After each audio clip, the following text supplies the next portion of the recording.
evening, everyone. Welcome back to the Astro-Imaging channel. I hope everyone's had a nice 4th of July holiday, and hopefully you were lucky enough to have a long holiday weekend. I did, which was real nice to have 4 days off in a row. So we've got a great show for you tonight. John Hayes is back, and he's going to explain to us why bigger is better when it comes to telescopes. But before we get to that, I'll just touch on a few things about the upcoming calendar. Let me share that here. Pull that up. All right, so first thing just to point out is that next week we've got no show. It's one of those weeks where enough of us are just going in various directions that we didn't have enough to have a show. So next week no show, but then the following week we're back at it. Dan Champion will be with us, and he will be talking about computational astrophotography. And then after that, the week after that, the 28th, Steve Ziegler will be back. He's going to tell us about some of his experiences with the April eclipse. And then you can see the rest of our schedule coming up for a few weeks after that. You will notice here as we get into late August, we do have open dates. So certainly anyone out there, if you've got a topic, something that you were considering presenting on the Astro-Imaging channel, we'd love to have you. So if you could just contact us and tell us a little bit about what you would like to speak about, and we'll get you on the show. So let me stop sharing the calendar here. And as I mentioned, not next week, but the following week, the guest is Dan Champion, and Dan is here with us tonight. He tuned into the pre-show meeting so we could make sure all of his equipment was working and all of that. And so Dan, if you wouldn't mind maybe saying just a few words about what you'll be talking about in 2 weeks. Sure, yeah, thanks, Patrick. Yeah, in the next Astro-Imaging channel presentation, I'll be speaking about and also demonstrating a Python-based scripted astrophotography processing solution. It's all wrapped together in a Python library called astrocompute. It's a sort of scripted approach to end-to-end astrophotography processing that makes full use of open source Python-based image processing tools, and also provides access to some of the powerful standalone astrophotography specific tools like ASTAP and StarNet++. Because it's a scripted approach, it taps into sort of highly performant image processing tools, and most of the capabilities can actually be offloaded onto the GPU, which allows us to do practically near real-time end-to-end astrophotography processing. So I'll demonstrate that. It's pretty geeky. If you are into computing or computational astrophotography, GPU acceleration, and especially image math and image algorithms, you'll love this talk. So thanks for the opportunity to talk, and I'll see you in 2 weeks' time. Cool. Well, that sounds really interesting. So I know we'll be looking forward to hearing about that. So that brings us then to tonight's guest, John Hayes. And John really doesn't need much introduction around here. If you've been following the Astro-Imaging channel for very long, you're familiar with John already. If I'm not mistaken, I think this is the 5th time we've had John on the show. And John is one of the foremost experts on optics, and we always learn a ton anytime we're lucky enough to have him on. So tonight he's going to tell us about his new ginormous telescope. So John, if you're ready, you can take over. Thank you, Patrick. Let me see if we can get this to share here. So share that, and we'll get the presentation going here, and you should see a full screen presentation. Does that look okay? We are. John, can you bring your presentation onto the screen that you're sharing? Yes, it's on the screen that I'm sharing. Right now we're seeing your Google Chrome remote desktop setup. Yeah, we don't need that, do we? How do we get rid of it? Let's stop sharing that. Stand by 1 second. Let's see here. Power standby. Thought we had this under control here. Well, it is live TV. You know how that goes. Yeah, I know. Entire screen. Let's try that. There we go. That's what went wrong. Okay, now, whoops. Now, There it is. Yes, there you go. All right. Okay. And now we should see a presentation there, and that should look better. Yes. Do you see that? Okay. Perfect. And somehow we ended up at the top there. Okay. So, well, first, I want to thank you guys for inviting me back. I have a lot of fun talking to this group, and a lot of fun talking about optics. And tonight we're going to talk about the quest for aperture. I'm not going to talk quite so much about my telescope as Patrick suggested, but this is going to be a talk about, why are big telescopes better? And this is kind of comes from a lot of the thoughts that I have when I'm thinking about getting a bigger telescope. And my promise tonight is by the time we're done, you'll understand more about optical resolution, the effects of seeing, the radiometry of imaging, how to compare telescope signals, and the advantages of bigger aperture. Now tonight, unlike my last presentation where we talked about remote imaging, tonight it's going to be a little more technical. There'll be some math, but I'll try to make it not too painful. But stick with me and we'll see if we can work through some of this stuff. And just looking back at some of my telescopes, I started out back in 8th grade building an 8-inch Newtonian. In high school, I built a 12.5-inch Newtonian Cass. And after I retired, I started buying 14-inch FCTs. And this only shows 2 of them. I think I had 4 of them or so for different purposes. And eventually decided to move down to Chile with a 20-inch plane wave system. And I've now replaced that with a 600 millimeter RC. And maybe you can spot a trend here. And if you're really paying attention, you got it right. I had more money to spend on telescopes as I got a little older. So as I got older, I could afford these bigger telescopes, but it never meant that I didn't stop to think about what am I really going to get out of this bigger telescope that I don't already have. In the professional world of telescopes, the biggest telescope for the longest time was this little circle right here. I hope you can see that laser pointer. That was for a long time the largest telescope in the world. That was the 200-inch telescope, Hale telescope. Hubble used this little tiny telescope here, the Hooker telescope, which is only 100 inches, to determine the scale of the universe. But since then, we've developed ways to build much bigger telescopes. One of the early really big ones was the Keck 10-meter telescopes in Hawaii. These were multiple mirror telescopes. And the Large Mirror Laboratory at the University of Arizona could produce, it was founded by Roger Angel, and it could produce 8.4 meter mirrors. And so those mirrors have populated some of the biggest observatories in the world: Gemini North and South, Subaru telescope, the Large Binocular Telescope. The multiple mirror telescope is a 6.6 or 6.5, I can't remember. It used to be multiple mirror, but it's now just one mirror. And then very importantly is the Giant Magellan Telescope, which is 6 8.4 meter mirrors with a central 6 meter mirror. And these all form a contiguous phased surface. This is still under construction. They're still trying to get money for it. Interestingly, I was approached to store these mirrors in a hangar that I own down in Tucson. I would really have loved to tell you guys that I have possession of these, but each one of these with the case weighs 40 tons. And I was a little worried about my floor. So the guy next door to me took it. So I used to see these mirrors all the time. And even the LSST mirror, I saw that for a long time, but that's now in Chile. The largest telescope is that's actually planned and on the books is the ELT, which is a 39-meter telescope being built by ESO. And OWL, the overwhelmingly large telescope, has been canceled. That's the outer circle here.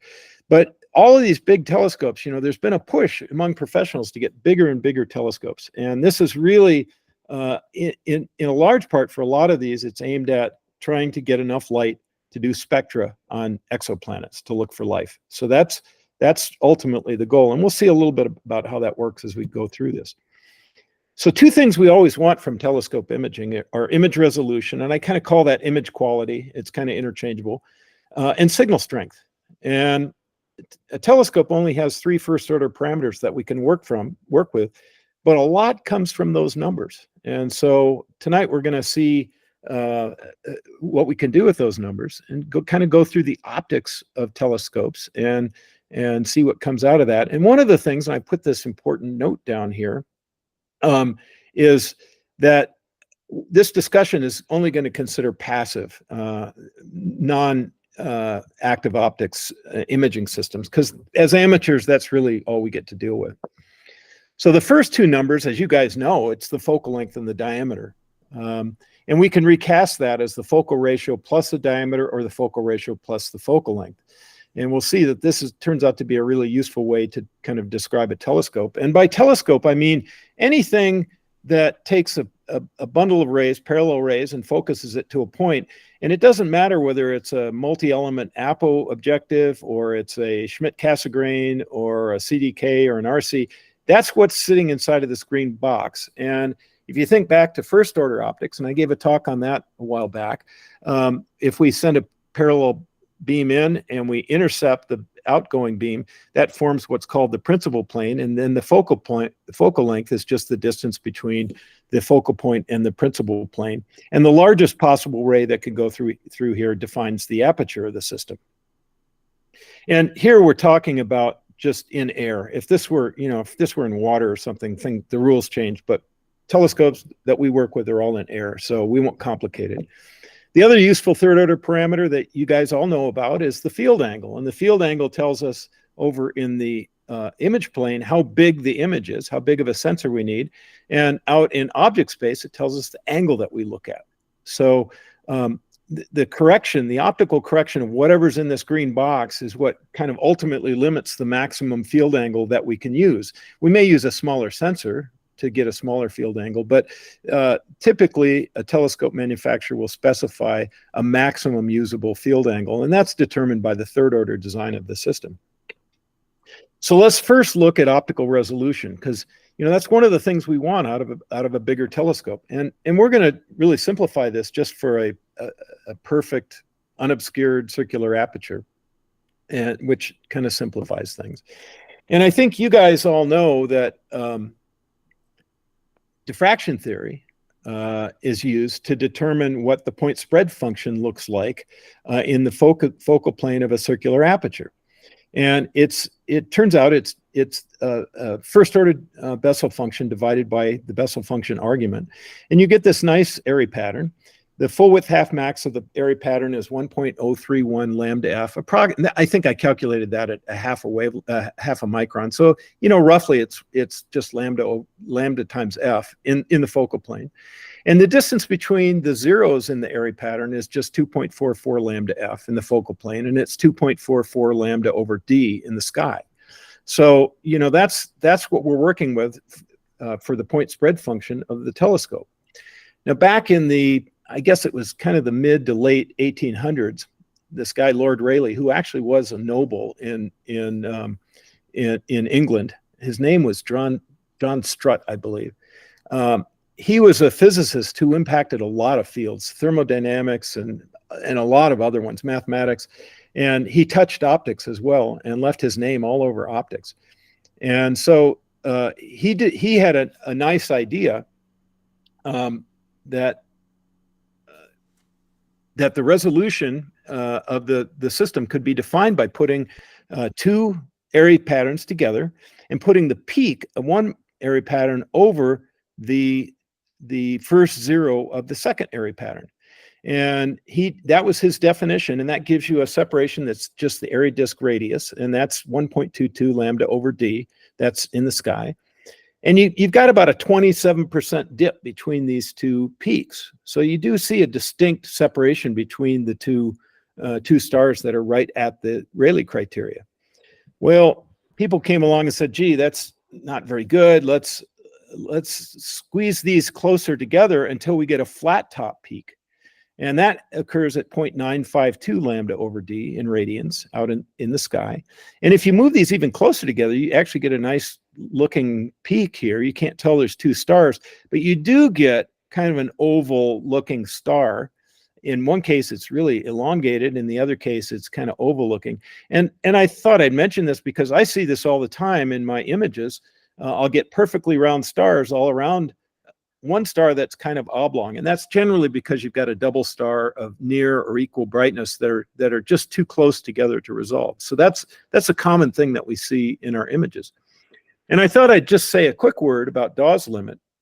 And this is an experimentally derived number using visual observers looking at sixth magnitude stars under excellent seeing conditions using small telescopes. And the question was, well, what could people really see? And they did an experiment with a lot of people, and they reduced the data and came out with the fact that sort of on average, people could see all the way down to 1.02 lambda over D in radians. That's almost to the Sparrow limit. That's really remarkable.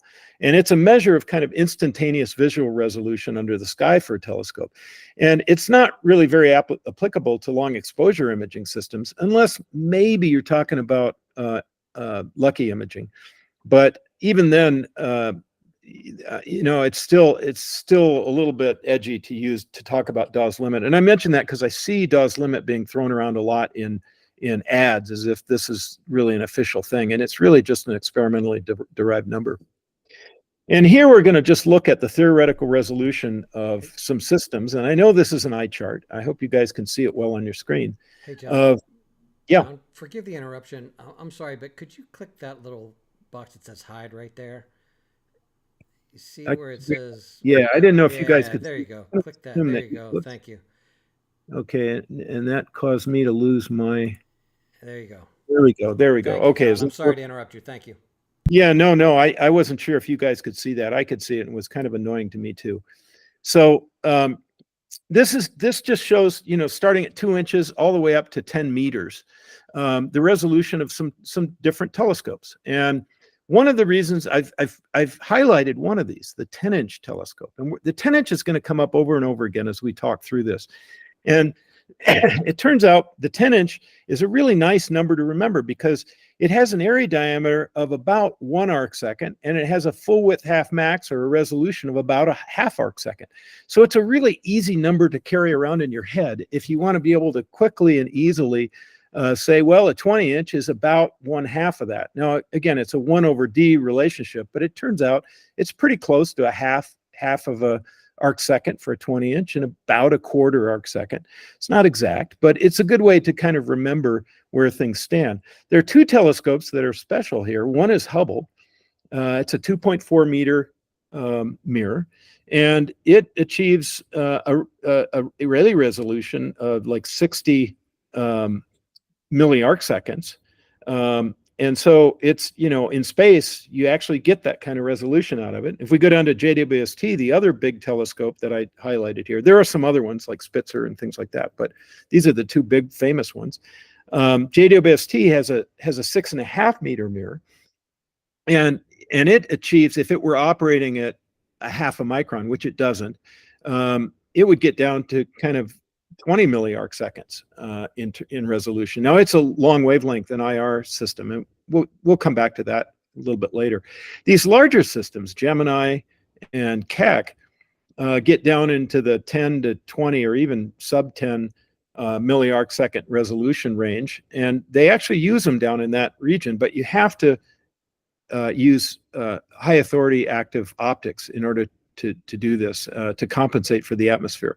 So these telescopes are pretty worthless without being able to compensate for the atmosphere, which is the perfect lead-in to the seeing impositions on what we can resolve. That chart there was just basically for taking a telescope into space. And we all know that chart really doesn't apply to what we really do. It's kind of great academically to look at it. But all of this scintillation that we get out of the atmosphere has a big effect. Seeing conditions, of course, can include tube currents, the dome observatory seeing, ground seeing, the high altitude atmospheric seeing. And they're all caused by heat exchange and air mass movement, like wind. In general, we can control tube currents with fans. We can control dome and observatory seeing with AC, with air conditioning and fans. Ground seeing, if we pick the right location and maybe pick the telescope up away from the ground, we can mitigate that. But the thing none of us can mitigate, unless we have active optics, is high altitude atmospheric seeing. And so the big question, and this is something I ask every time I want to get a bigger telescope, is how much does seeing limit the advantages of larger atmosphere? And so we're going to just take a little tour of that whole question. And back in the 1940s and later in 1965, Kolmogorov and this other guy, Fried, analyzed turbulence. And it's very commonly used to assess the effect of seeing on telescope image performance. Now, when Kolmogorov first developed his theory, he didn't do it with respect to astronomy. He was just studying turbulence. And what he derived was really kind of a mathematical tour de force of trying to take this, what appeared to be on the surface, a very chaotic process, and was able to reduce it to a very tractable theory. And Fried was the guy who took his analysis and applied it to astronomical seeing. And the assumption in the theory is that small-scale turbulent structures are statistically homogeneous, isotropic, and independent of the large-scale structures. And the source of energy at the large scales is either wind, shear, or convection. And so when the wind velocity is sufficiently high, laminar flow will kind of decay and become very large and unstable air masses. And so this is the kind of stuff that Kolmogorov was trying to analyze. We all know that pure laminar flow generates the least turbulence, and that seeing is an intermittent phenomena. But all passive telescopes with an aperture of greater than about 50 millimeters are limited by seeing. And so the question is, as you look at this, we'll start to ask a question is, how does this affect our big telescopes? So Fried came up with something called a parameter that's become named after him, Fried's parameter, and it's written R sub naught, and it's actually a diameter. In spite of the fact that it's called R naught, remember that it's a diameter, and it's wavelength dependent. And I've plotted Fried's parameter as a function of seeing here, and it shows the diameter. And Fried's parameter, by the way, I should mention, is a measure of the size of the patch of coherent flow within the turbulent structure. So if your aperture is at or smaller than Fried's diameter, you should be able to get pretty close to diffraction limited seeing. Once the Fried parameter is smaller than your aperture, then you're limited by the aberrations imparted by the turbulence. And so if you look at this plot, down here at about 0.4 arc seconds, we're up to, guess what, just about 10 inches. So 10 inches is about as big as we can get the Fried parameter. This is at a half a nanometer. And it's important to recognize that Fried's parameter is wavelength dependent. So when we get down to 100 millimeters, that's 1 arc second. And 50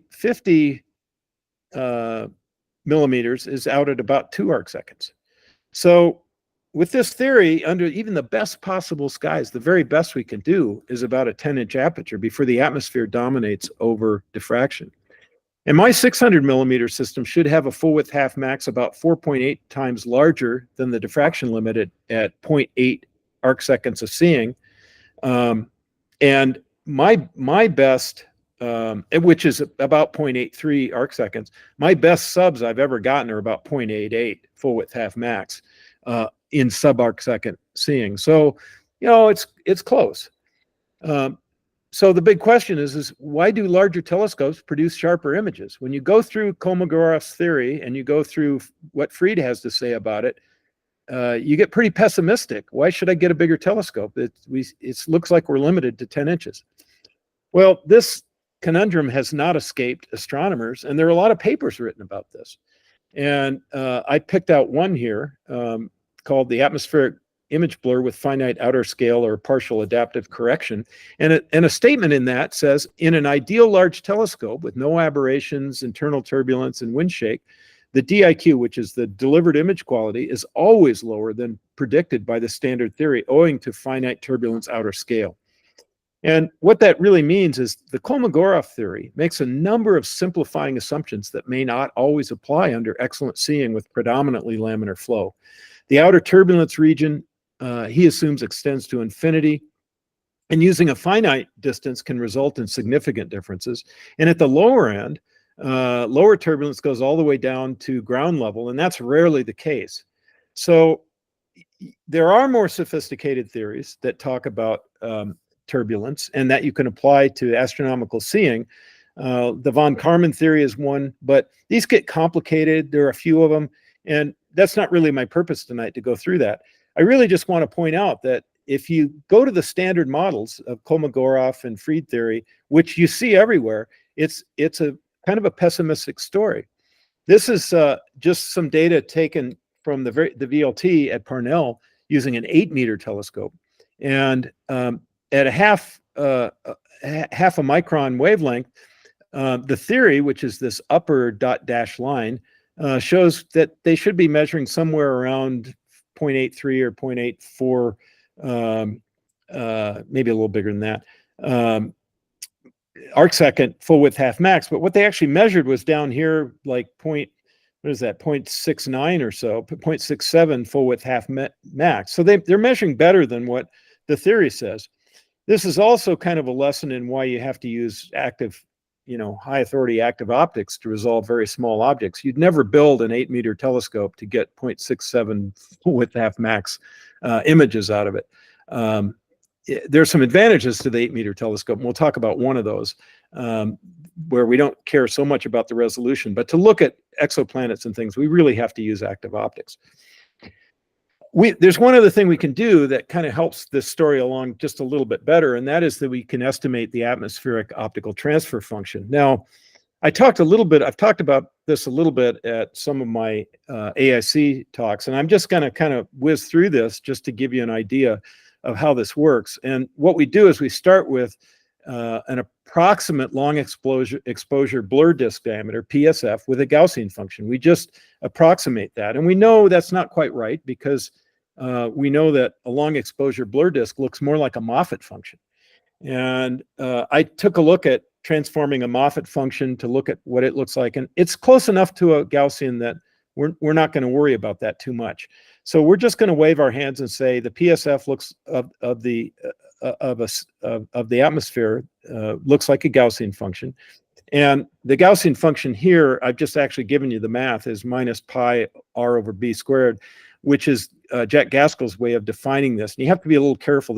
You won't get this by downloading Gaussians off the web. So you have to be a little careful about factors of pi. And the reason we want to use a Gaussian is it's such an easy function to work with. Okay, and I want you to remember here I showed a Gaussian fitted to an Airy pattern just so you can see the difference. We're not really fitting to the Airy pattern. The Gaussian that we're picking is really just due to the atmosphere only. So perfect seeing would have a blur full width half max of 0. Okay, and the optical transfer function of the atmosphere is then just the transform rather of that point spread function for the atmosphere, and that's why we did this. So if we take the transform of that PSF, which we assume is real, it's a Gaussian function, we actually get the MTF of the atmosphere, and the transform of a Gaussian is a Gaussian. So this is like trivially easy to figure out what the atmosphere does to the wavefront as it passes through in terms of spectral content. And this is basically what Fried did. And so when we do that, I've given you a little plot here where maybe we can get something out of all this. This sounds like a lot of hand waving and math, but if we look at the blue line, that's for a half arc second of seeing. And this dot dash line right here is the MTF for a 10-inch telescope. Remember what we said, at about 0.4, the free diameter is about 10 inches. Well, it looks like at about a half arc second of seeing, we get about the same kind of MTF response as we would out of a 10-inch telescope. So that kind of matches up with our expectation. The red dotted line here is for 100 millimeters. That lines up kind of with 1 arc second of seeing. And these larger ones, just because I like 14-inch telescopes and 24-inch telescopes, that shows you how much the atmosphere is going to affect the performance of these two telescopes. Because to find out how well it's going to affect the telescope, we have to multiply these atmospheric MTFs by the optical MTFs. And if we do that and include the sensor, and I didn't want to go through all the math of this, I just wanted to show you the result. If we do this for a 10-inch telescope versus a 24-inch telescope, and that's Of course, that's kind of an unfair comparison. A 10-inch telescope is quite a bit smaller, but we can see that the 24-inch will still provide anywhere from a 10 to a 20% contrast boost under similar conditions.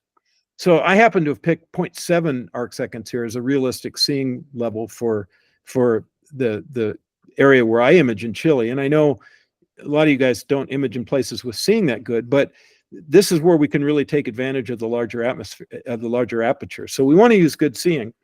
And here the pixel size is equal on both the 10-inch and the 24-inch. And it's still true even if we go to a larger pixel on the 24-inch, we still get a significant boost in spatial frequency response from the bigger telescope. So what does this all boil down to? Well, it boils down to kind of trying it and seeing what we get. And if we take a 9.5-inch telescope versus a 24-inch telescope, and I couldn't find a 10-inch to put in here, so I had to settle for 9.5. These are both F7 systems. And this image was produced by Paul Baker, and I scarfed it off of Astrobin, and Paul did a great job on this image. But this is not really a very scientific comparison. I want to emphasize this. These were not taken on the same night under the same conditions under the same location. But the goal is to kind of show you generally the kind of result that you can expect out of these two sizes. This image was taken under extraordinarily good seeing. Paul's is probably taken under pretty good seeing because you can see the star sizes are pretty comparable. And you can see right away that in the smaller telescope, the spatial resolution is much lower than it is in the 24-inch system, which, we all know that. That shouldn't be a big surprise. But it's nice to see that Kolmogorov's theory and what Fried has to say about the imaging, the coherence size of the turbulence doesn't really totally hobble the performance of the larger telescope. And if we take that even one step further, I had some fun saying, well, gee, I made Paul's image look kind of blurry. Well, let's take an image that Wolfgang Promper took with a 1500 millimeter f6 system, and he achieved 0.35 arc seconds full width half max, and his image makes my 24-inch look like a blurry mess. So, excuse me. So we can see that, and again, this was not a very scientific, not same exposures, not same night, not same conditions. But again, it does show you what's achievable with a larger telescope. And we all kind of knew that, but, we can go forward better armed to understand how the atmosphere affects things and how the theory tells us a lot, but it doesn't tell us everything in this case. And so some conclusions here is regardless of the turbulence models, under good conditions, a larger telescope is capable of sharper imaging and higher optical resolution. And any large aperture over 10 inches requires good seeing to realize that advantage. That's a really important takeaway. And in fact, I wasn't willing to go any larger than 14 inches until I found a site that had really good seeing, which is how I ended up in Chile.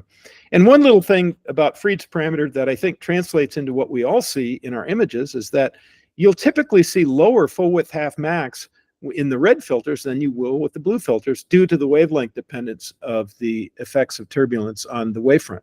So, and I see that all the time in my images.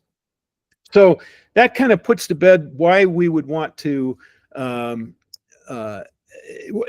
we want to deal with sharpness and image quality. So let's talk about signal strength. And I want to give you guys a little introduction to radiometry. And this is an important part of the story of why do you want a bigger telescope. It's also an important thing because I see lots of stuff on the forums that indicate that people just don't quite understand this stuff. So it's a great opportunity to kind of introduce this stuff a little bit more formally. And we're going to start out with part one, imaging of extended objects. And extended objects include galaxies, nebula, planets, the moon, the sun. Here's a galaxy, that's an extended object. And radiometry is the measurement of optical energy, and it deals with properties of sources, transfers of optical radiation, and how we detect optical radiation. And it's used to understand the factors driving signal strength. And so we're going to do a little bit of radiometry tonight. And I want you guys to stick with me. I'll try not to make this too painful. And we're going to need three definitions. The first is radiance. Radiance is the optical power radiated from a source per unit area per unit solid angle, okay? The irradiance in the image plane is the optical power incident per unit area in the image plane. And then lastly, we need to understand what a Lambertian surface is. A Lambertian surface is one that radiates equally into all angles. And it turns out most diffuse surfaces, say coated with flat white paint, are pretty close to Lambertian. They're not perfect. To get really near perfect, perfect is kind of an unachievable ideal, but to get near perfect, you need to use an integrating sphere, and there's all kinds of tricky stuff you have to do to really make it. If you really want to do this precisely. But for our purposes, we can just think about a painted white surface here. And one interesting thing is that the moon is not Lambertian, but the sun is, and so is Jupiter. But if you look at the moon carefully, you'll notice that it doesn't have any limb darkening. The moon is uniformly bright, and that's because it's not a Lambertian surface. And that's a kind of a fun topic to go research if you didn't know that already. A lot of people know that. And here we're going to get into a little math, and we're going to derive something called the camera equation, which is a really fundamental equation that we can use to look at the performance of telescopes. And we're going to start out with just a simple thin lens. And at the object point, we're going to put a Lambertian source with a radiance L and an area of d sub a. And at the image plane, at the other side of the lens, we're going to have a little area that will be imaged onto a little area of dA sub prime. And z and z prime are just dictated by the thin lens equation. 1 over f equals 1 over z plus 1 over z prime. And let's calculate how much power we get through the system. Well, the total power that this system intercepts is just the radiance times the area, the d sub a, times the solid angle of this lens. Well, the solid angle of this lens is just the area of the lens divided by z squared. That's the solid angle. And we can just write that as L dA pi. And if we change the area of the lens into d squared over 4, also divided by z squared. D sub a here, the size of d sub a is just given by the system magnification squared times dA. And the squared comes from the fact that we're talking about areas instead of heights. The ray heights would be linear, but the areas go as m squared, where m is just the optical magnification, which is just z prime over z. Well, if we plug that into our equation here, we get an expression for the total power. And for a thin lens, if we say, gee, well, z is just equal to f times m plus 1 over m, and you guys can derive that. That's easy to derive from the thin lens equation. We can plug this in to say, to get the total power through the system is this expression. And I won't read it all. You guys can read it. You can even do this. This is just easy algebra. And at the end of the day, we end up with the image plane irradiance is just the radiance of the object times pi divided by the quantity 4f squared times m plus 1 squared. Well, we're almost there. For a telescope, the magnification goes to 0. And we get this really simple equation that says the image plane irradiance, remember this is for an extended object, is just the radiance of the object times pi divided by 4f number squared. So the image plane irradiance only depends on 1 over f squared, where f is the focal ratio. So that's pretty cool. It's a pretty simple equation. I just wanted to point out here, and I hope I don't just make this overly confusing, but if we take into account the 1 over r squared power law and the 2 obliquity factors for the source and image planes, the irradiance has a cosine to the 4th field dependence. So the full camera equation with field dependence looks like this. And there's this additional cosine to the 4th term out here.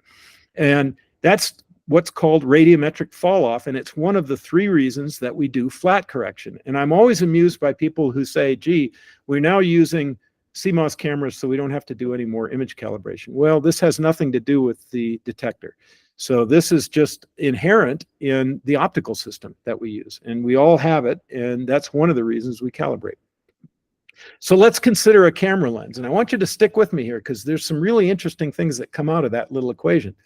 So on a camera barrel, they print the F number here, and the F number always goes from 16, 11, 8, 5.64, 2.8, 2, and then it goes to 1.4, but they put a big space here because this one has a maximum aperture of 1.2, and that big space indicates that that's really kind of out of sequence. And what that means is each one of these F numbers, as we move to slower F numbers, or we move to faster F numbers, we need a higher speed exposure. We need half the exposure time for the camera each time we change that F number. And so a lower F number requires a higher speed exposure, and that's where the term optical speed comes from. So when we talk about an f1.4 being a fast system, we're really talking about needing a fast exposure time compared to a slow system, which might be an f16 system. Okay, and in a lens, this is all easy to understand because in this, I'm going to lead you down a little path here. The focal length is fixed in this lens. So changing the F number, what's it doing? Well, it's changing the iris diameter. If you look in the front, the iris is getting bigger and smaller. And a lower F number requires a bigger iris diameter, right? So more light is going onto the image area, which doesn't change. That's proportional to d squared. And that makes perfect sense. The bigger we make the iris, the more power we intercept, and the brighter the image becomes. But I want you to be very careful. This is a trap that I see a lot of folks falling into. And the thing that we want to be careful about is we don't want to confuse light gathering with the image plane irradiance. F number is really what counts. If we have two systems, one is a meter diameter at f3, and one is a 200 millimeter f3 system, the image is much bigger in the meter class system than it is in the 200 millimeter system. So even though this system right here, the 1 meter system, is gathering a lot more light, or you can say a lot more photons if you want, a lot more power, it's spreading it over a bigger area than the smaller system. So remember, F number is what counts here, okay, regardless of the aperture size. And I just think this is an amazing fact that an 8-meter f4 telescope produces the same image irradiance as an 80 millimeter f4 telescope on the same object. So the 8-meter telescope collects way more total power, but it spreads it over a much bigger area, as we've said. There are some differences here. You know, we're talking about perfect unobscured circular apertures here, but in reality, obscuration ratios and transmission factors and things like that can affect that ratio. But that's just sort of a note I just wanted to point out. But the big thing here is we don't actually measure irradiance. This is a really cool fact, and I like it, but we don't measure irradiance. Signal is what we measure, okay? And signal coming out of our sensor is what counts. Well, what is signal? And I'm going to jump right down here. Signal is the average irradiance over a pixel times the area of the pixel times something called the responsivity times the exposure time. Well, responsivity is the sensitivity of a pixel to light in units of amps per watt per meter squared. And it's often called QE in the amateur world, in units of photoelectrons per watt per square meter.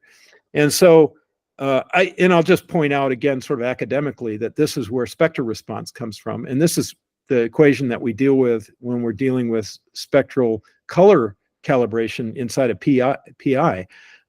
The irradiance can have a spectral component, and so can the responsivity. But in theory here, our sensor size can be a variable. So in theory, our sensor can be any size we want, but in practice, we're stuck with what we can buy. So we're going to do some sort of theoretical comparisons here of various telescopes to see what all these crazy equations really do for us. And for a square pixel size, and that's a safe assumption these days that pixels are square. I think rectangular pixels have kind of gone out of style. We used to have them, but I think for the most part, they're gone. So if we just pick a dimension of X for the pixel size, our signal for an extended source just becomes L times pi x squared r over 4f squared times the exposure time. So it's a pretty simple equation, but let's look at what we can do with that. So let's consider two cases for extended objects. Let's consider equal sampling in image space, and that's like a camera. And in that case, the size of the pixels are the same for each system. And it doesn't have to be a camera where we just have one sensor. It could be two telescopes, okay? And we just take our camera from one telescope and plug it into another telescope. And that's a common occurrence. I've already bought this camera. I'm going to take it off this old telescope and I'm going to stick it on the new telescope. Well, the ratio of the signals here is only dependent on the focal ratio of the two telescopes. So the faster system produces a brighter image, and the diameter doesn't help you a bit. Okay? So that's pretty intuitive. But what if we were to say, let's set up two telescopes and let's assume that we can pick any pixel size we like, and let's use equal sampling in object space. And this is a realistic situation when you're trying to match the pixels in your system to a target seeing blur size. So ideally, we want to sample at a certain rate in the image plane. And we might have multiple telescopes doing that. So in this case, we're going to say the pixel size is just equal to theta times f1, which is the size of the pixel that we want to define.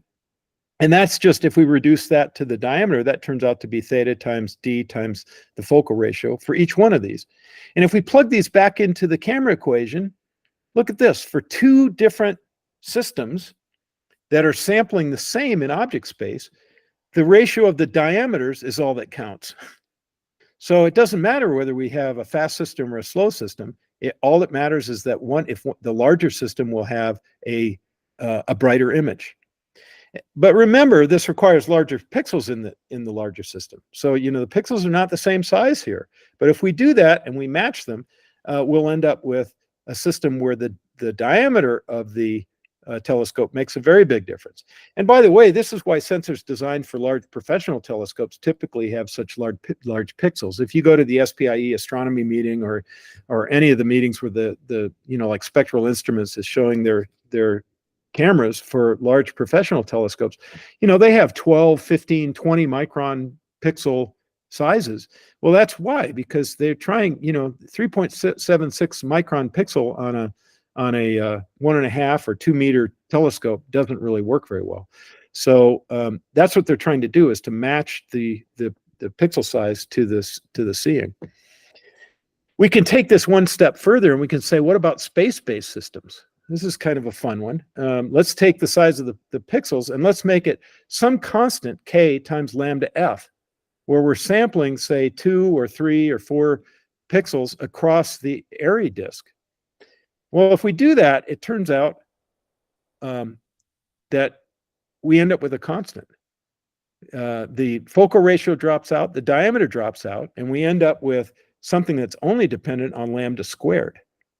And so for an extended source, the signal does not depend on the size of the f number of the telescope, and a larger aperture is strictly for resolution and a bigger image. Okay, a faster system is strictly for field of view.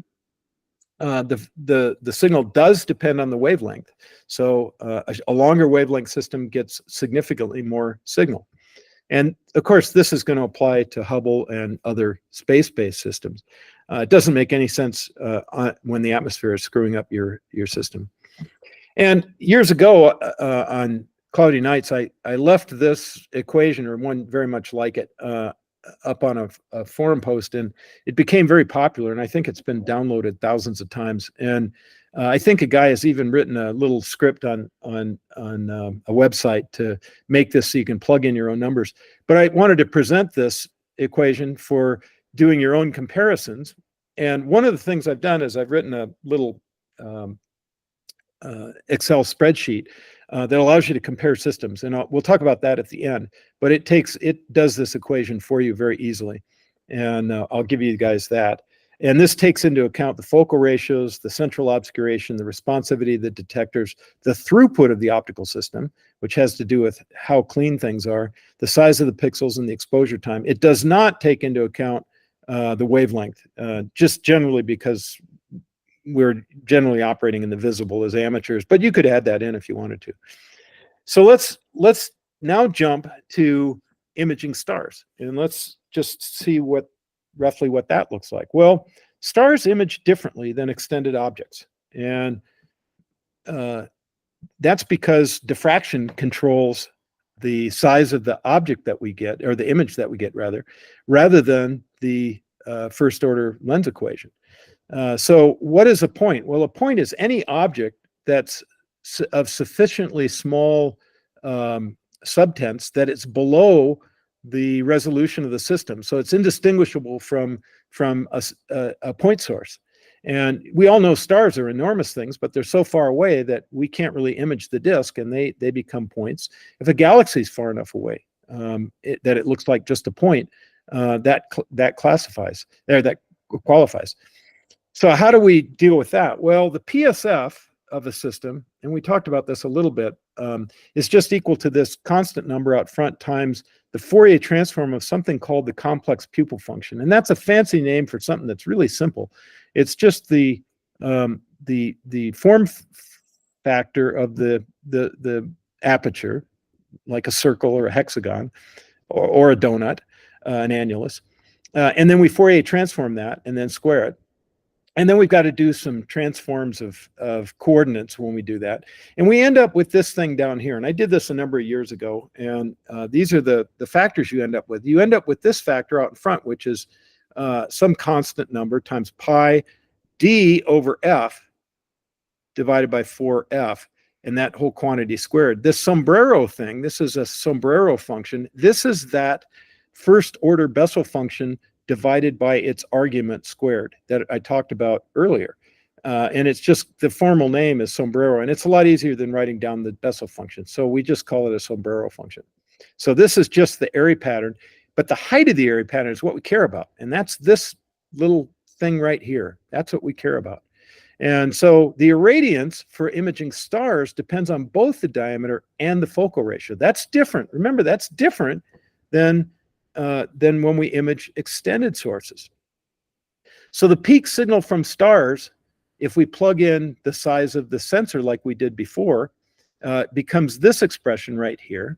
And for equal sampling in the image plane, gosh, the ratio of two signals goes as the inverse of the focal ratios times the ratio of the diameters squared. So for any given exposure, a bigger and or faster scope will always pick up fainter stars. Okay, and that's ultimately the idea behind LSST, which is this super fast big telescope that's being built within, actually on the next ridge over from where Obstech is located, where my telescopes are. I can actually see it there easily. It's an 8.4 meter mirror aperture. It operates at f1.3, and it goes to magnitude 24 in 10 seconds over a 3-degree field of view. And really, the purpose of this is to look for fast-moving near Earth objects and supernova events. And the goal is to survey the night sky visible from this location twice a night. And so we're looking for really faint point objects. And that's the purpose of this thing. That's the idea behind making it really big and really fast.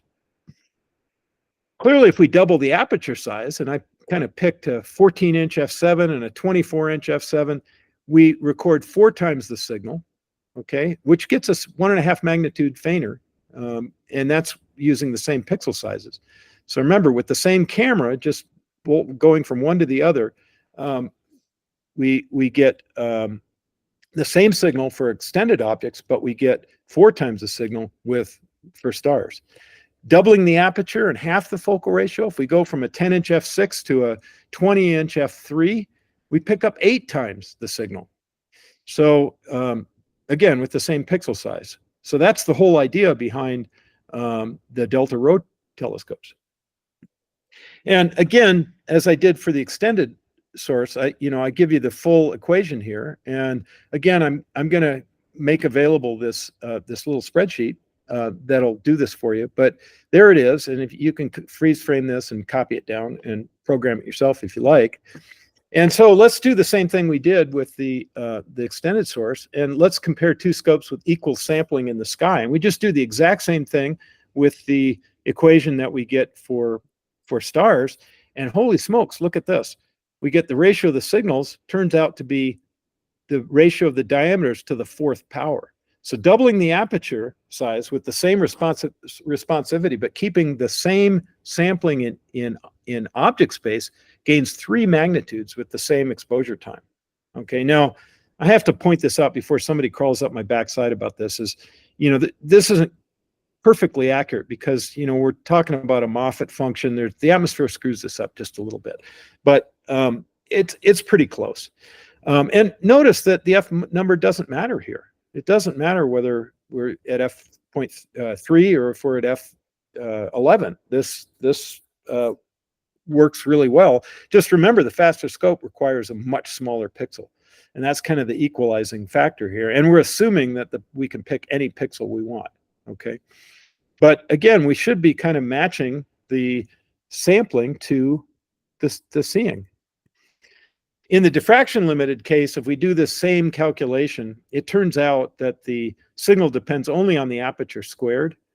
So doubling the aperture gives you 4 times the signal. It's really only practical in space. I put it up there just because it's interesting when thinking about Hubble and JWST. Hubble's a 2.4 meter telescope. Hubble's a 6.5 meter. They're really designed for completely different missions. JWST, the signal for extended object, is really the ratio of the operating wavelengths times the ratio of the responsivity of the sensors. For stars, JWST is about 7.3 times more signal than Hubble. And again, it's hexagonal geometry, so that's not exactly right. I mean, you calculate it, but it's not exactly right. Picks up stars about 2 magnitudes fainter. There's not much of a wavelength advantage for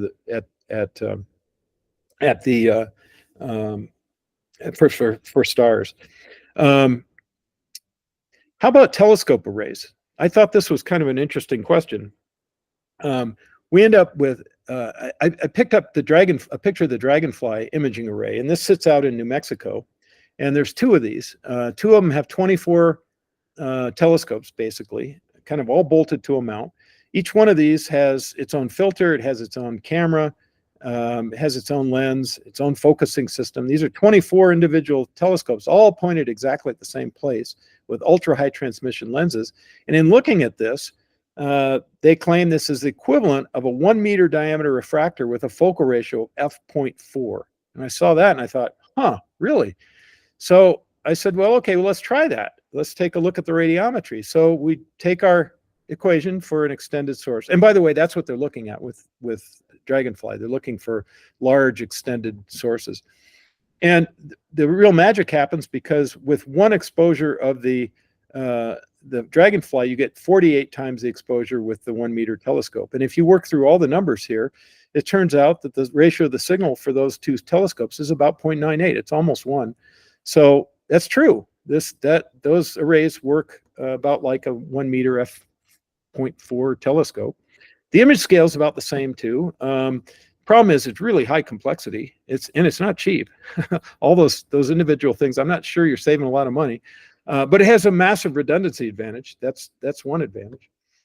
So the advantage in general of the larger apertures is for equal imaging plane sampling, an equal f number. The larger scope will throw more stars. It'll produce a larger image. For unequal f numbers, larger and faster telescopes produce brighter nebula and more stars. And by the way, when you're looking at images of nebula, a lot of times you'll notice the telescopes with larger aperture almost always show more stars than the small telescopes. And for equal sky sampling, this larger telescope will show fainter stars and record brighter nebula images. So the large scope really has a big advantage if you're properly sampling according to the sky in object space. And under excellent seeing, as we said, larger telescope will have better MTF response and produce sharper images with reduced full width half max, in spite of what the theories seem to indicate. And so one question I can hear somebody thinking was, well, then why don't we all have big, super fast telescopes? I mean, let's just get as much signal as we can as fast as possible. And the bigger scope will give you a sharper image. So let's just dump it all in that one bucket and go for it. The problem is that it's optically challenging to produce, a large wide field telescope with a flat field that's also diffraction limited over the field. The Schmidt camera was probably optically one of the best cameras ever made. And they can be made fairly large. It does have a refracting element. They've been made up to 1.3 meters in diameter. The big problem is the big problem is the curved field. The field curvature makes them unusable with solid state sensors. So you've got to add some more optics to these, and it gets more complicated. And ultimately, these systems are more challenging. They cost more. The alignment's more of an issue. And so you end up spending a lot of money to get something that's big and very fast. And so in general, I like to kind of parse it out and say wide field systems are best for looking at large structures with less concern about the ultimate image quality. And even LSST is optimized just for 0.7 arcsecond performance to match the seeing limitations. And that's, you know, far worse than what an 8.4 meter can do with active optics, you know, which is measured in, you know, milliarcseconds. And so finally, and this is really an eye chart, and I know that, you know, when you do presentations, you're not supposed to put up eye charts, but this is from the spreadsheet that I'm going to give you guys, and it has some really interesting stuff in it. And I compared 5 different systems, and I put in, this is my old Edge 14 because that's sort of my personal standard reference system, and I put in all the first order parameters, and it also allows me to put in the central obscuration, and it allows me to put in the surfaces, reflecting and refracting surfaces that are both clean and dirty. And you might ask, well, why in the world would you want to do that? Well, the reason you want to do that is that some surfaces are protected from the environment and they don't get dirty. And when you're out with a telescope out in the middle of the boonies, you may end up with some of the surfaces really dirty, and that generally reduces the transmission or the reflectivity by anywhere 9–10% or so. And so you can set this up depending on the number of surfaces to see how much light is really getting through your system. A lot of people don't think about that, but you don't, all that absorption can affect the transmission of the telescope. And this is kind of fun because we can see down here, this shows the ratio of the signals. So if I look at the ratio of the CDK20 at f6.8, I get almost double what I was getting from the 14-inch. That's pretty cool. When I go to my 24-inch, I gave up a little, about just, you know, some 15% or so, 14%. And that's because of the larger obscuration here. And the sampling is a little different. Remember, I said we can't quite pick, we have to use the sensors that they sell, not the sensor we want. And so it turns out if I bin by 2, I get 0.37 arcseconds per pixel. And that ends up costing me a little bit in terms of total signal. And even more interesting, excuse me, even more interesting is if we go to my telescope with a reducer put on it. And this is the way Wolfgang Promper and Mark McComiskey use their systems. It's an F4 system. Look at that. It loses even more signal relative to not having the reducer. And why is that? Well, again, it has to do with the size of the pixels mostly, and the fact that you can't bin. So you end up with a little bit less signal when you add the reducer. A lot of people think, gee, I add a reducer, I've got to get more signal. Well, not necessarily. And then I threw in kind of an absurd one, which is Gemini, which is an 8.1 meter telescope. You get 610% of the signal by going to 8.1 meters, which isn't surprising. And if you do the same thing for the stars, I've put down here how much magnitude we pick up over the 14-inch. You know, 1.5 for the 20-inch, 1.8. That's where the bigger telescope really helps you, is 1.8. Again, you lose a little bit by going to the reducer here. But with the Gemini system, you're getting 8.7 magnitudes fainter. The fun one is looking at wide field scopes, and I think this is equally illuminating. I set up the reference system to just be my GTX 130, which I have down in Chile, and that kind of represents a standard backyard telescope. And we compare those to the Delta Rho 350 and the Delta Rho 500, and you can see the Delta Rho 350 gives you 258, almost 260% signal compared to the DR 500, and that's generally due to slightly different obscuration ratio. I'm trying to think. Yeah, that's the main. Well, and the sampling is different because of the longer focal length. So you end up with a little bit less signal on an extended source with the DR 500. If you really go crazy and you can get the ultra wide field ASA 600, which is an f1.7 system, you really go nuts with that. You end up with 880%. I mean, holy smokes, it's almost 9 times the signal. And LSST, I couldn't even put it in a percentage. It's like 56,000% higher. LSST really just knocks everything out of the park, and that's really what it's designed to do, especially when it comes to stars. And if we look over here at stars, you can see the magnitudes that you gain. And this is where the DR 500 really shines above the DR 350. It has almost double the signal by going to 20 inches instead of the 350 millimeters. I should say 500 millimeters instead of the 350 millimeters. And you can see LSST is like 2.34 times 10 to the 7th more signal. The magnitude difference is 18.4 over this little 5-inch telescope, which isn't surprising. So, clearly, you get a lot more signal out of these things as they get bigger and faster. And I put this spreadsheet up on AstroBin today. And you guys can just go download this, and it's protected, so you can't overwrite the formulas and stuff, but you can enter whatever you want to enter here and have some fun looking at your own telescopes and comparing things. And it's actually, I had a lot of fun with this, and I think you guys will too. And so I want to say congratulations. You guys certainly already knew that bigger telescopes were a good idea, but now you know why. And I'm always impressed that you guys are willing to sit through all of my crazy mathematical stuff, and you do a good job at that. And I applaud your efforts to learn more about this stuff. And at this point, I can take some take some questions, and I'll see if I can escape from this, and we'll put this to sleep, and I'll stop sharing. And we'll see if we can stop that there. There we go. So, John? Yes. To quote Tom Lear, there'll be a short quiz after this presentation. I was worried I put half of you guys to sleep, but no, but I do have a personal question. Yeah. When are we going to get large pixels out of these CMOS cameras at an affordable price?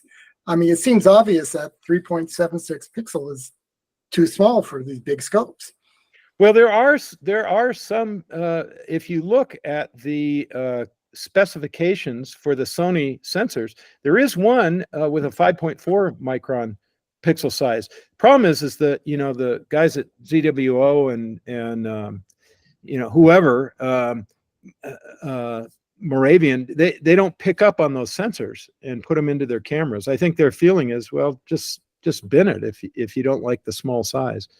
So they are out there, but we got to convince the manufacturers to put them in a telescope. I would love it. I mean, if I had like a 4.5 or a 5 micron pixel size for my 24-inch, that would really be perfect.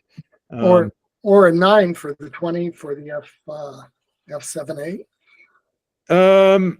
Yeah, yes, a 9 is pretty good. That'll get you down to about 1 arc second or so. So yeah, a 9 is pretty good for that. You got to go back to CCD. That's all I can say, Eric. I got a really nice, almost new CCD with 9 mega 16803 camera. I'll sell you if you want it. I have 2 of them, John. Oh, I do too. And they sit in the telescope museum in my basement. Yeah.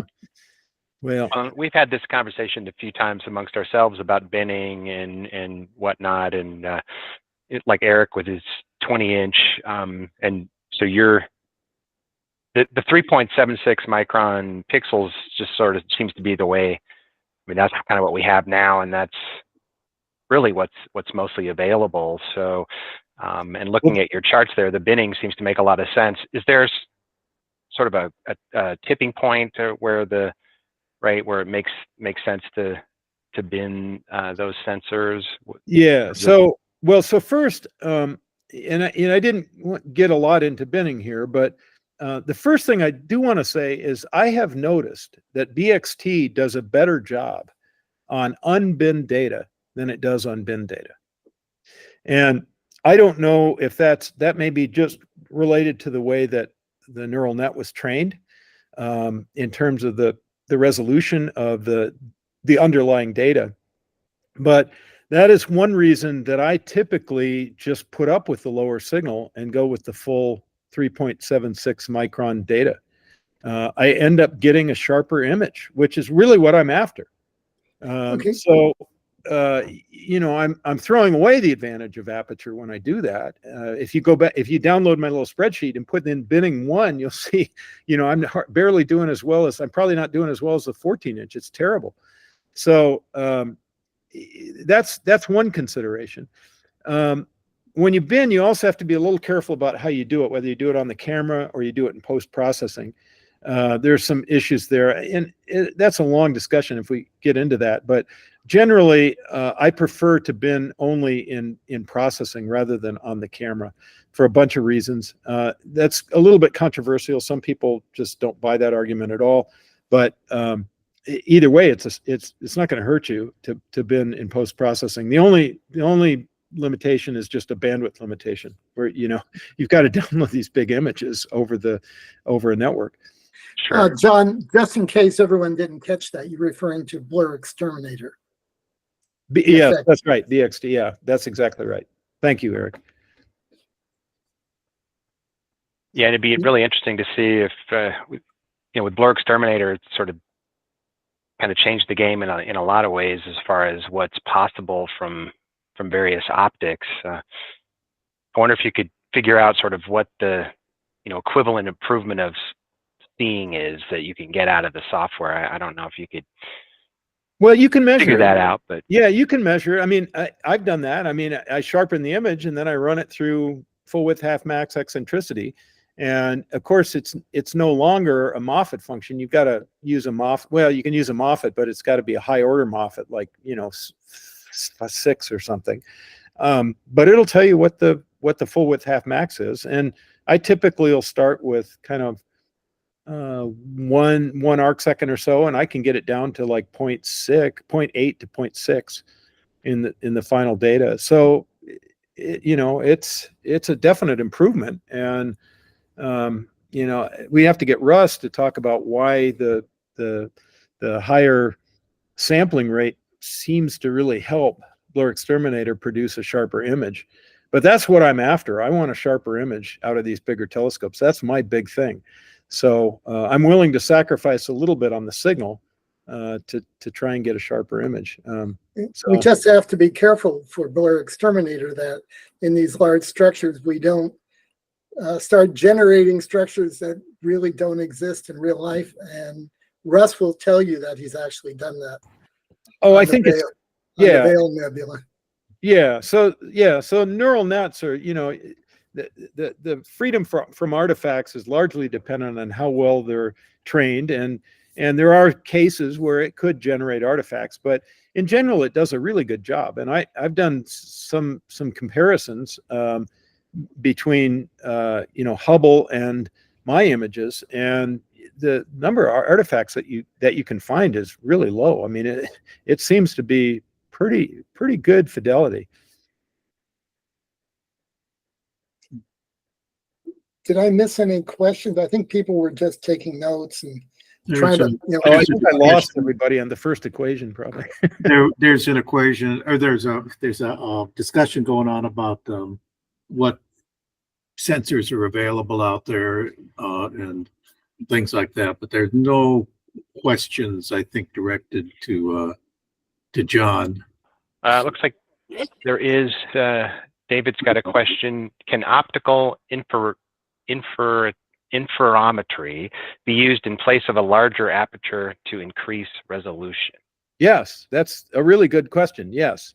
And that's exactly what they do with Keck. That was what Keck was designed to do. So they have two 10-meter telescopes, and then they have a beam path that combines the two coherently.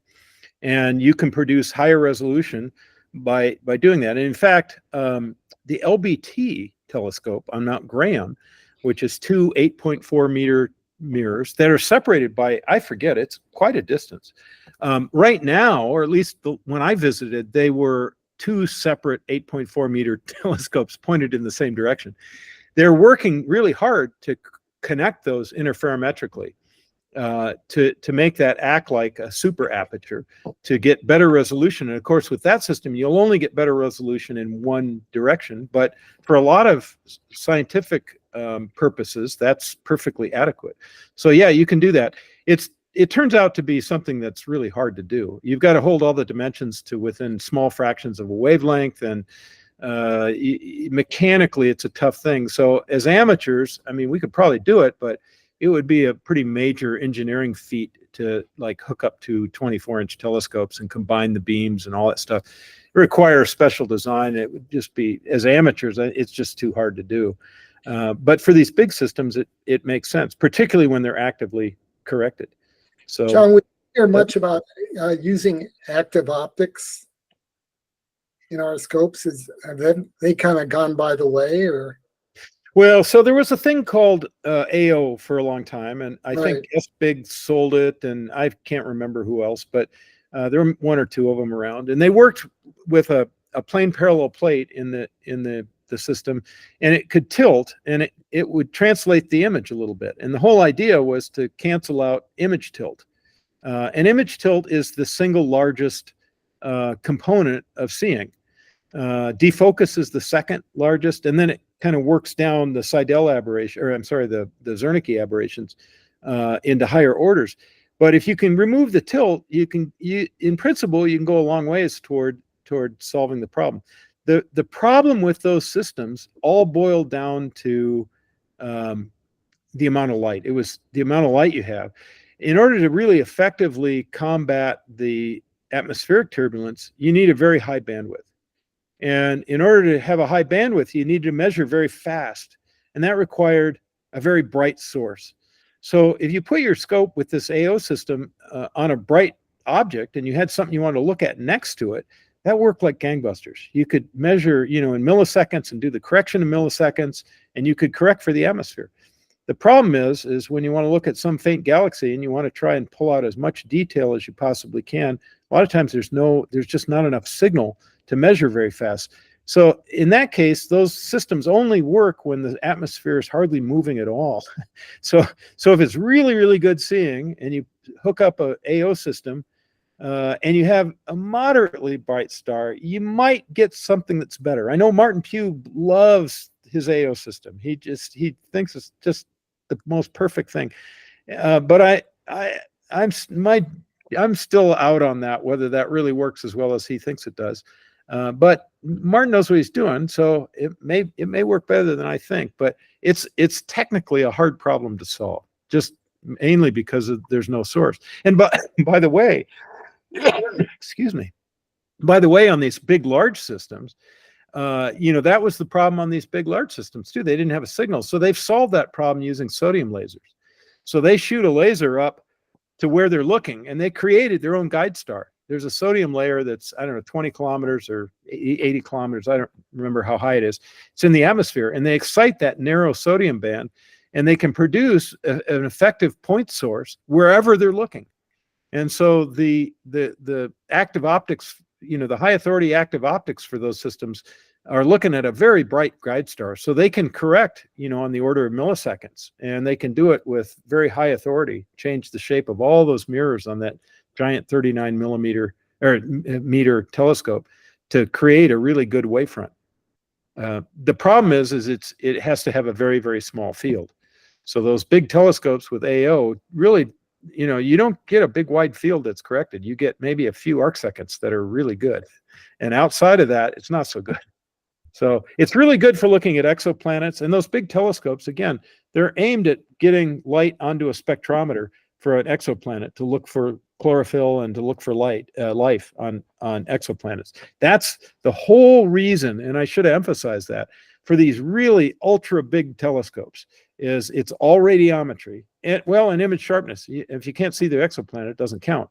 So it's got to be sharp, and it's got to produce a lot of signal in order to put it on a spectrographic slit. So that's what we're spending billions of dollars to do. John, there's a couple of questions coming in, or have come in, that we've missed somehow.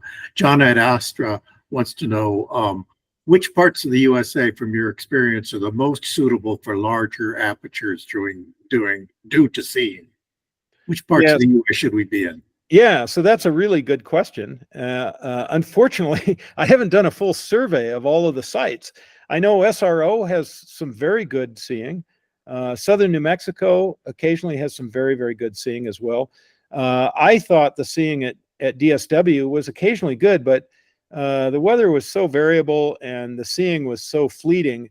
I wasn't super impressed. I lasted out there almost 5 years, so it's not terrible out there, but there are, I think, some better sites. I know there's some sites in Texas that are pretty good. But, unfortunately, I can't point at one and say, gosh, this one's just is absolutely world class. In general, I would say that if you see a big telescope someplace, the seeing is probably pretty good, because they've done a lot of studies before they built that. For example, the Large Binocular Telescope, that is an expensive piece of equipment, and they put it up on Mount Graham in southern Arizona, and they did a lot of studies of the seeing to determine whether or not it was good enough for that. So I would say wherever you see a really big telescope, the seeing is probably pretty darn good. I wish these big observatories could figure out how to make money by letting us build some remote observatories next, on the same facility. They've already got everything we need, and we'd pay them to be up there where the big telescopes are, but they don't run them like a business. That's the problem. So beware though that some of those great big telescopes are now situated, like the 200-incher is situated over a city of 300,000 in Temecula, and Mount Wilson has what's that, Los Angeles thing next door to it, and so you got to be careful. It's not all that. No, that's absolutely right. And even Kit Peak is still pretty far from Tucson, but the light dome from Tucson is very significant from Kit Peak. But if you were to go out to Mount Graham, they have a problem with the native folks out there who don't want anybody on the mountain. So that's not really going to happen there. But those are sites where the seeing is probably pretty good. You may not get a dark sky, but the seeing's pretty good. That's why I went down to Chile. I mean, Chile, excuse me, Obstech is in the middle of just freaking nowhere. There is a light dome from La Serena, but it's not very big, and it's just unbelievably dark. And when the seeing's good, it's world class. I mean, I'm right next door to the LSST and other 8-meter telescopes. So that's why I went down there. John had a question or a statement in general that he kind of summarized, and his brain said that with a larger aperture, you might generally want to consider binning as a way to get to the bigger pixels. Well, larger aperture generally is going to have, it's generally going to have a longer focal length. And at that point, the size of the pixel is really determined by what sampling do you want on the sky. And so, that's what you've got to deal with. And binning is a way to get a bigger pixel, certainly. But it's more like analyzing it according to the things you put into your formulas there on the spreadsheet than just generalizing, because it depends on what size pixels you got in the first place. That's right. Well, you're not getting a larger pixel. You're averaging the 4 pixels when you're being assignments. And there was one other question that started off rather early when you were describing how big telescopes could go. And I don't know if there's an answer to this, and because I know you occasionally do sensitive work, whether you would tell us, but is there a limitation according to SPI rules and stuff like that as to the size that an amateur can have a telescope?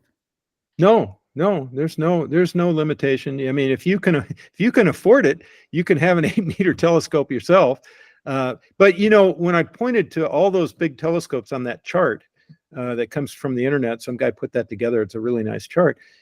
OWL, the overwhelmingly large telescope, got canceled for financial reasons, and all those big telescopes are struggling because of financial reasons. I mean, the Giant Magellan Telescope, GMT, will get built, but it is not fully funded. I mean, it's a multi-billion-dollar project. It's not yet fully funded, and yet they're building the building. All the mirrors are done. They've got engineers working on it, and so as the telescopes get bigger, the funding of them becomes more critical. And a lot of people are saying this 39-meter telescope and some of these that are on the drawing board right now might be the largest that are ever made. So if you get a very large land-based telescope, and you have active optics and all sorts of computer adjustments, can that equal or almost equal a space-based telescope? Oh yeah. The images that they get out of these 8-meter telescopes are better than what you can get out of Hubble. However, there's a big caveat. The field of view is very small. The images are not nearly as spectacular as what you get out of Hubble. But a few years ago, when I was at NEAF, actually NEAC, we had a dinner for all the speakers, and one of the guys there I recognized as an astronomer who also has an appointment at Optical Sciences, and I knew him, and I turned to him. Everybody was talking about their telescopes, and nobody knew that he was one of the astronomers at Keck. And I turned to him and I said, "Hey, Olivier, you know, what's the field of view that you typically work with your telescope?" And I didn't say what telescope it was. And he said, "Well, typically the total field of view is 1 arcsecond." And of course, the whole table went silent. What kind of telescope do you have? 1 arcsecond is the full field of view. And, you know, that's the field that he's correcting. They're correcting for the atmosphere. And they're making movies of exoplanets, exosolar systems of he showed a movie of the planets circling the central star. And so these are the kinds of things they're looking at, and they're just on the edge of being able to see many of these exoplanets as disks, not just as points. And again, the goal of these really extraordinarily large telescopes is to gather enough light, get enough irradiance there that they can sample it with a spectroscopic slit to start looking at some of these exoplanets. And if you want to talk about a hard project, I mean, this is about as hard as it gets, but this is what they're talking about. And so when we talk about how sharp are these, you know, Hubble can't image those exoplanets. It's not big enough. But Hubble can produce these beautiful, big, wide field images that captures the imagination of the public and that we love. Those 10-meter telescopes can't do that. You know, they're operating at a field of view of 1 arcsecond. You know, we hope to get a full width half max star at 1 arcsecond, and that's the full field of view of Keck. Okay, Isaac had a question. You touched on it during your presentation when you said that I think something to the effect of you always gather without binning and then bin and processing. But Isaac's question is, what is your opinion about on-camera binning versus binning and post-processing? Yeah, well, I'll see if I can summarize that real quickly. So the camera has an onboard 16-bit ADU. And the problem that you have is it can only transmit 16 bits. And when you take 4 16-bit numbers and add them together and divide by 4, if that's what you want to do, that's a bit shift, you're losing bits of information. Okay, so if you instead take those 4 bits and transmit them back to your home PC and go to integer resample using PI, what that will do is it'll use floating point to sum those 4 pixels and divide by 4. Okay, in the old CMOS, in the old CCD technology, the binning took place electronically. You were actually adding together photoelectrons, and so you didn't lose anything there. It was still a 16-bit process on a total sum. It wasn't the average; it was the total sum. And so binning gave you a stronger signal. You didn't lose anything. So, you know, that was an advantage of CCD. In the CMOS world, everything gets digitized and then it gets added together and then it gets transmitted. And so you lose, and I forget whether it's a bit or 2, in doing that 2x2 bin operation. Now you might say, well, gee, you're averaging all of these in a stack. So how big of an impact is that? And that's, of course, the counter argument. And that's a good counter argument. That's actually true. So if you're binning a lot of these that are binned on, or if you're, averaging a lot of these in when you stack, the loss in what you lose in binning on camera, it really isn't that significant. I just, I'm kind of a purist, and I've just decided I'm going to do it locally, and it gives me the flexibility of either binning or not binning. If I bin and I download, I'm stuck with the data I've got. That's it. I've taken it. I've got bin data. If it's extraordinary seeing, and I think, gee, I wish I'd taken this at a bin 1. I can't do that. However, if I download the data unbinned, if it's not that good a data, or I want better signal to noise, I can just bin it on my local computer. That's very easy to do. And the mathematics of binning on your local computer are identical to binning on the camera. So the only disadvantage of binning locally is a bandwidth issue. It's just, you've got to transmit these, for a lot of us, we're using, IMX 455 sensors. So you've got, you know, what, a 230 megabyte file to download every time instead of one that's a fourth that size. And that's, you know, that's a significant impact. Well, they're 120 megs, but then when you process them with PixInsight, the number goes up. Well, that's right. Yeah, and you can fill up all sorts of drives very quickly doing that. That's right. That's right. But regardless, it's still a lot. It's a lot of data either way. But you're right. It's 100. I misspoke. It's 100 and some. You know, it's a 64 meg or so camera, so it's a 128 megs roughly that gets So down. a lot of us are cooperating with Steve Mandel and looking at the deep field, our own deep field. I don't know if My scope is doing that right now. So in all those images, we're bin one. Yes. And let them figure out if they can, you know, suss out or sift out and get another galaxy here or there. Right. Right. But generally everything's binned. Right. No, that's right. So you're doing the southern deep field?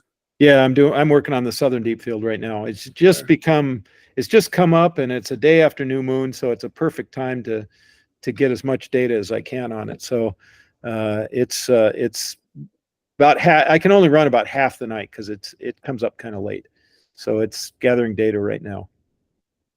So it'll be interesting to see the results from the combination of all this data they intend to compile. You know, I see we don't have Tim. I think he's out there on admin 1, but I don't see him. Oh, you're here? Yep. Oh, okay. He's busy making sure the stream keeps going and everybody can hear and see what we're doing and saying. Oh, there you are. I'm here. You're here. So, John, you had mentioned the spreadsheet, and you said you put it up on Astrobin. Yes.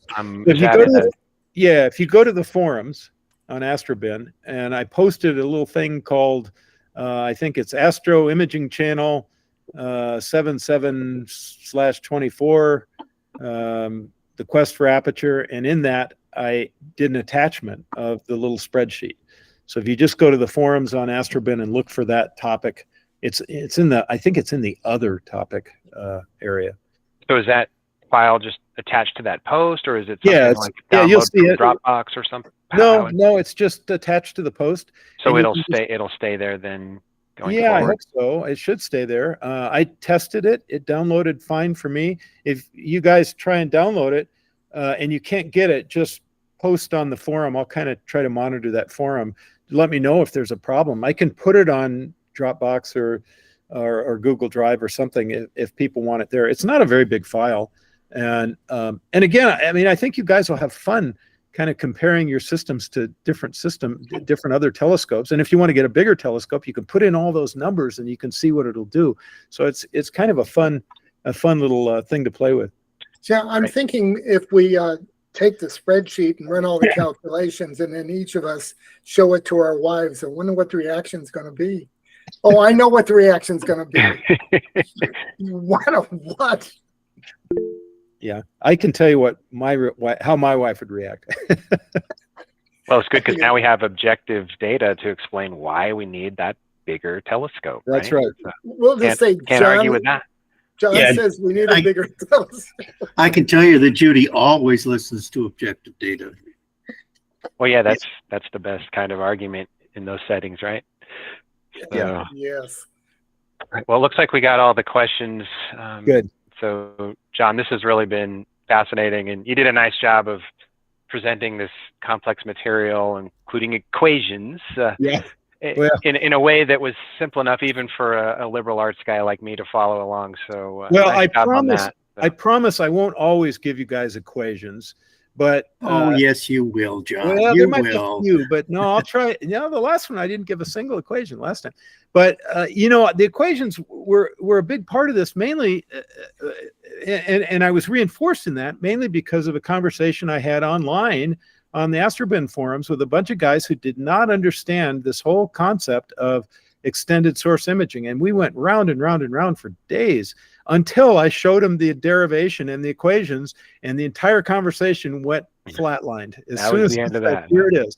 And so, that camera equation really is a very simple thing. And if you can do a little algebra, it's a very simple thing to figure out. So my apologies for all the math stuff, but it kind of helps to illustrate the issues when you go to bigger aperture. And again, thank you guys for having me. It's always fun. I think that we're 90% extended source images. That's right. So that's what we should be thinking about. I think you're right, Eric. That's almost always what we're doing. I mean, a few of us take pictures of globular clusters and open clusters, but for the most part, we're imaging extended objects. But the big takeaway is, if you look at a small refractor and go to equal exposure with, say, a delta rho 500, you'll see there's a lot more stars, and that's why. It's because of the difference in the way extended versus stars are imaged. And you'll understand that the next time you're looking at even a hyperstar system, you'll see lots more stars over the nebula. In fact, the star fields can sometimes be so overwhelming you've got to reduce them with a larger aperture. What's your opinion about smart telescopes, John? About which telescopes? I'm sorry. Smart telescopes, those with smaller apertures, basically. Well, I'm a big aperture guy. I mean, if a smaller telescope, of course, is less affected by the atmosphere. You can achieve diffraction limited imaging with smaller telescopes, and I think smaller telescopes really have a place. I'm running a 5-inch telescope down in Chile along with my 24-inch telescope, and gosh, if you're not so lucky to be in a remote location and you need to carry it in your car, a small telescope is the only way to go. I mean, there are guys who try to lug around C14s, and I just can never figure that out. I mean, I had a bunch of C14s. I could move them around, I could pick them up, but I sure didn't want to do that every night I wanted to image. Holy smokes. I might do it once or twice, and then that'd be the end of the hobby. It's just too much. So, smaller telescopes really have a place. And in fact, a form of a double small telescope is a pair of binoculars. And I have a really nice set of binoculars. And boy, I love going out and scanning the Milky Way with those things. So small telescopes are a good thing, but, in terms of imaging, larger aperture really has a lot of advantages. Yeah. But that GTX is not your average 5.5-inch telescope. No, it's a pretty good telescope. It's arguably the best one. It is. I was very, very, very lucky to get that telescope, and it is an astonishingly sharp telescope. Roland did an amazing job on that telescope. So I've never owned a TAC or anything like that. I'm sure they're also very good, but I'm super happy with that little 5-inch telescope. I mean, it just does an amazing job. And you set it up and it just works. And I know a lot of guys, and I don't want to say anything bad about the Delta Rose, but gosh, I know more than one guy who's spent, many, many, many months, one guy over a year, trying to get his Delta Rho tuned up and working right. And the Delta Rhos can be a real challenge to get them aligned and to get them to produce really excellent imaging across the field. I mean, it's a great idea, but there's, those fast telescopes are really tweaky. And that's just kind of inherent in the way the optics work. So all the surfaces have to be steep. They have a nice reducer on the 130 GTX. I have the same one with the reducer. Well, I had the reducer and I didn't like it, so I took it off. You had the 3.8? No, it was. I thought it was 4. Yeah, 4.4 is I think the one that I had. Yeah, my memory's a little vague on that. I put it on there and I tried it, and I was not happy with its performance with the CMOS camera, so I took it back off. And frankly, I'm totally happy with the field of the native telescope. It's big enough for me. But if it worked well, I would have left it on there. But John, yeah. As we continue to discuss telescopes here, guys are starting to look into the spreadsheet including adding a link to the spreadsheet in our comments over here. Sure. And EH has a question on your spreadsheet. Is the percent of central obstructions the diameter or the area? Ah, that is a good question. It's the diameter. Yes, it's the diameter. That's a very good question.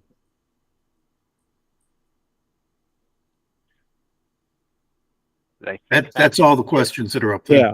Yeah, no, that's a very good one, and that's a good catch. So congratulations for catching that. I should have noted that on the spreadsheet, but that's a good one.